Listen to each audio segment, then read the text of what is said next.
Then, as if in a cruel twist of fate, a sharp sound, like glass shattering, echoed through the room, and a part of me flinched in hope that this might be the turning point. But the hope was short-lived.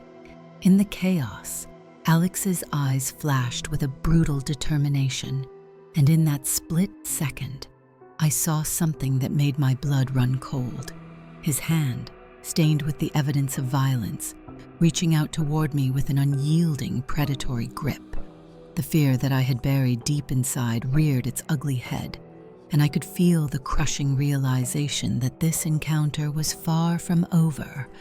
The scene around me blurred into a nightmarish montage of desperate gestures and muffled cries. I could barely process the fact that the man, who had once been a haunting relic of my past, had now become the architect of my present terror. Each passing second felt like an eternity, every moment etched with the painful awareness that nothing could undo the horror unfolding before me. The rain outside began to intensify, its relentless drumming on the roof echoing the relentless pounding of my heart, a grim soundtrack to a night that would forever alter my life. I remember the moment when Alex finally paused, his gaze locking onto mine with a disturbing calm. His twisted smile deepened as he leaned in, his breath cold and foul on my face. "This is only the beginning," he murmured, his voice carrying a promise of more pain than I could bear to imagine. In that moment, I realized that my fight for survival had just begun, and that the darkness inside him was a force too powerful to easily vanquish. My mind raced with thoughts of escape, of calling out to someone, anyone, but the reality of our isolation was inescapable. I was alone, utterly and completely alone, with a nightmare that refused to end. Every nerve in my body screamed for mercy, for a way out of the suffocating grip of fear.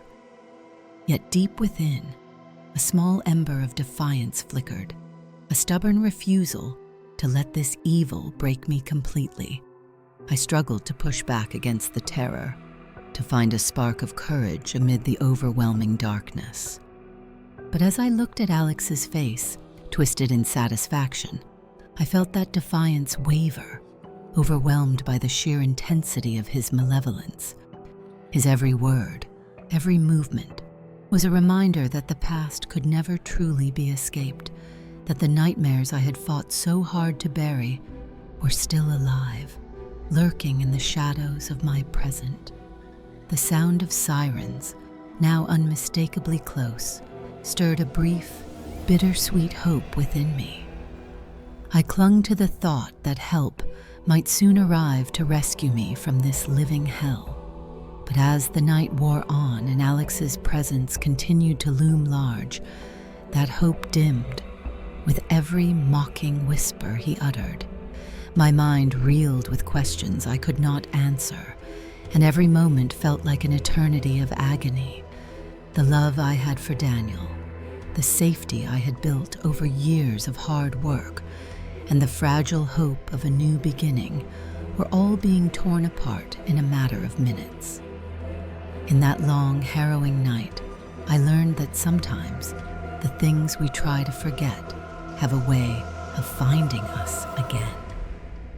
The terror of that moment will forever be etched in my memory, a dark chapter that will never truly fade. And as I sat there, paralyzed by a mix of fear, gruel, grief, and an overwhelming sense of powerlessness, I knew that nothing would ever be the same again. My heart pounded so hard, it felt like it would burst from my chest. Alex's words still rang in my ears. "This is only the beginning." As I staggered backward, desperate to escape the terror of the night. In the chaos, Daniel lay crumpled on the floor, blood seeping slowly from his forehead. I tried to reach him, but my trembling fingers could barely lift his arm. As I knelt beside him, his eyes fluttered open for a moment. I caught a glimpse of something in his gaze, a dark flicker, as if he were hiding a secret I had never even dreamed of.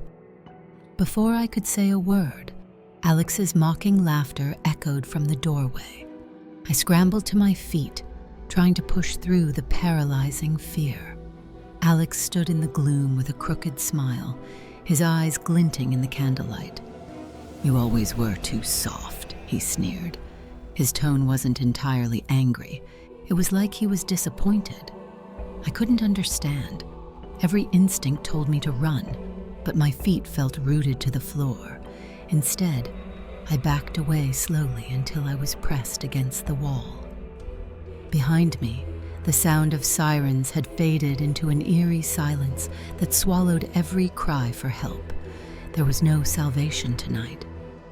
Jeremy stepped forward, and I noticed something strange in the way he looked at me, as if he were seeing me not for who I was now, but for something from my past. Then, with a sudden motion, he reached down and tossed a small, tarnished key onto the table near us. "There's something you need to know," he said in a low, almost tender voice that sent a chill down my spine. "Down in the basement is a room with answers. Once you see the truth, nothing will ever be the same." His words held a curious mix of menace and pity, and I couldn't tell whether to be terrified or intrigued.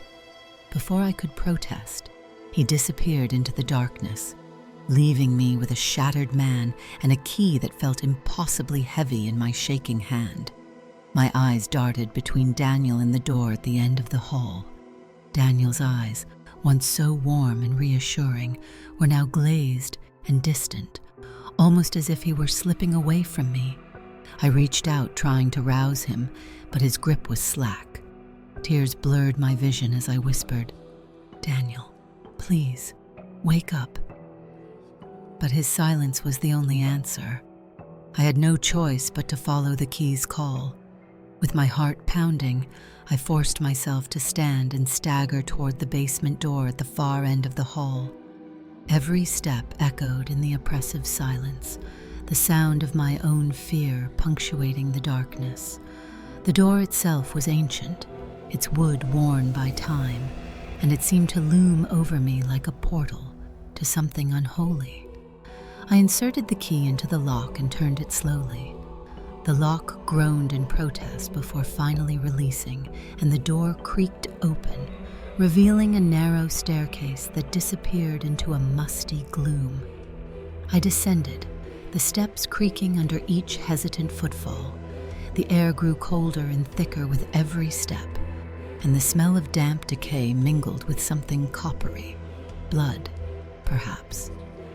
At the bottom, I found myself in a cramped room cluttered with old boxes, forgotten furniture, and layers of dust. In one corner, a single flickering bulb revealed a large, cracked mirror hanging on the wall. My eyes were immediately drawn to it, as if it held a secret meant just for me. Around the mirror were pinned photographs, faded images of a young girl, a smiling couple, and one image that made my blood run cold, a picture of a man I recognized instantly as Alex, standing beside a child who looked disturbingly like me. The back of the photo, scrawled in messy handwriting, read, "Never forget where you came from." My mind spun as memories long buried clawed their way to the surface. I had always known there was something off about my past, something my adoptive parents had never fully explained. I remembered whispered conversations, dark looks, and a sense of guilt I couldn't shake. But I had never imagined it could be connected to Alex and to Daniel. As I stared at the photograph, the silence was shattered by the sudden violent crash of the mirror. Glass exploded outward, and in the scattered shards I saw a figure, a blurred shape that wasn't my own reflection. I spun around, heart hammering, but the room was empty.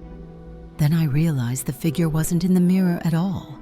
It was behind me, Slowly I turned, and my breath caught in my throat. Standing in the doorway was a person whose face was hidden in shadows. The figure's presence was unsettling and familiar all at once, like a nightmare you can't wake from. "You were always meant to know the truth," the figure said, voice low and gravelly. I couldn't see his eyes clearly, but I felt the weight of his words press down on me. "It's time to pay for your secrets." I tried to speak, to ask who he was, but fear choked my voice. My mind raced back to all the moments I had tried to forget, the bruises of betrayal, the subtle hints of a life that wasn't what it seemed. And now, it all came crashing down in this bleak, underground room. A sudden movement caught my eye, and I saw Daniel stirring in a shadowed corner. I rushed over, hoping he might offer some comfort. But as I drew near, I realized his eyes were no longer human.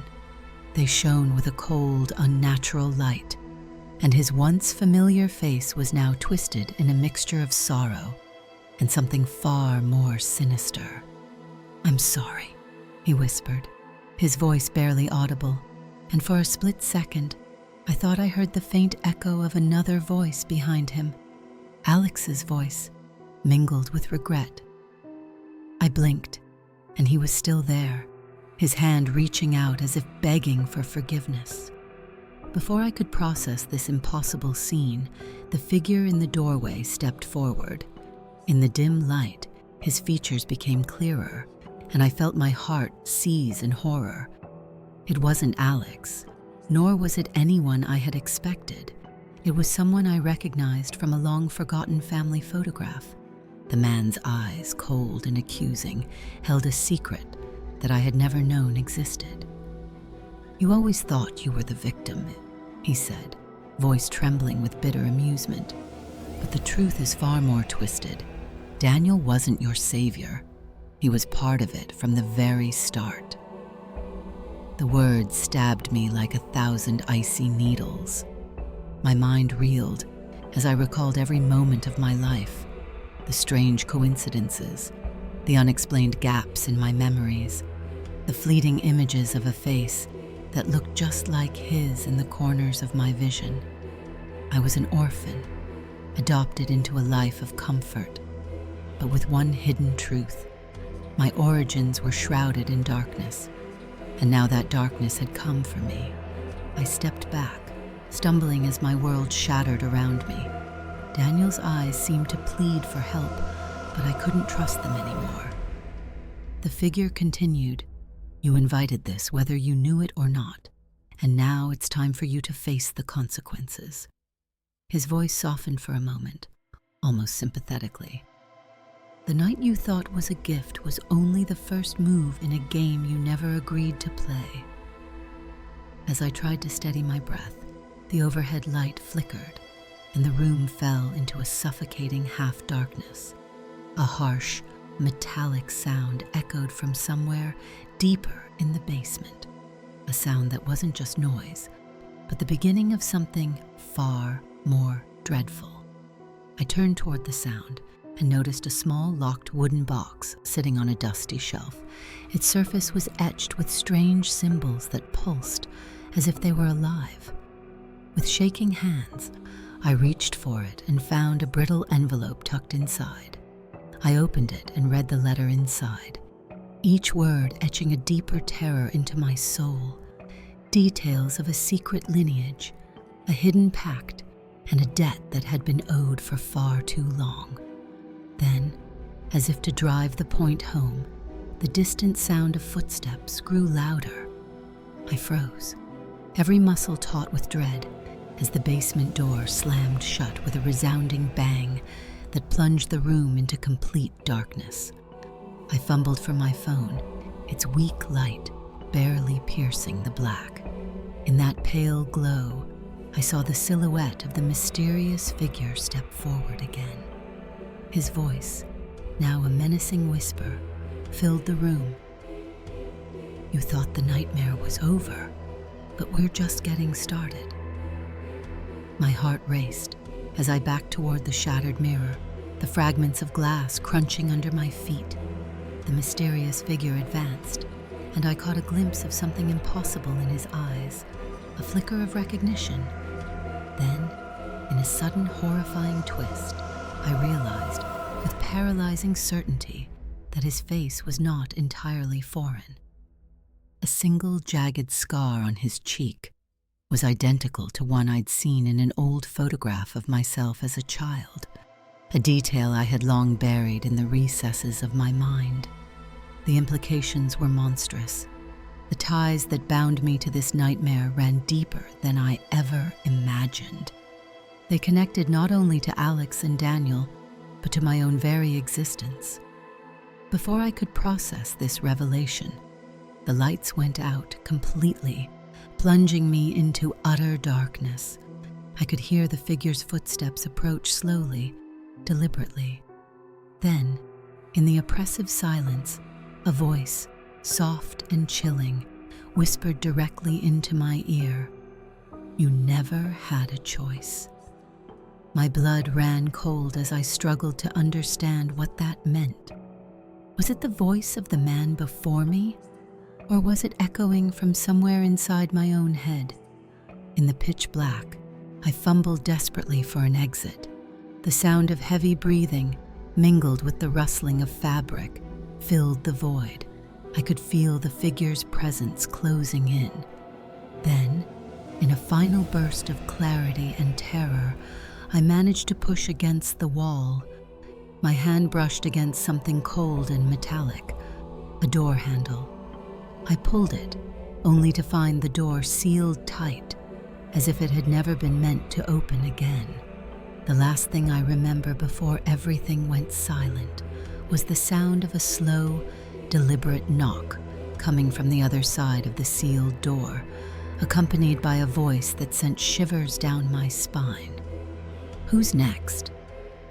And in that moment, as the darkness swallowed me whole, I realized that the truth behind my past was only the beginning of an even darker fate waiting to be unraveled. Click on the subscribe button on the screen to subscribe to Wunderkraft for more real and true stories like this.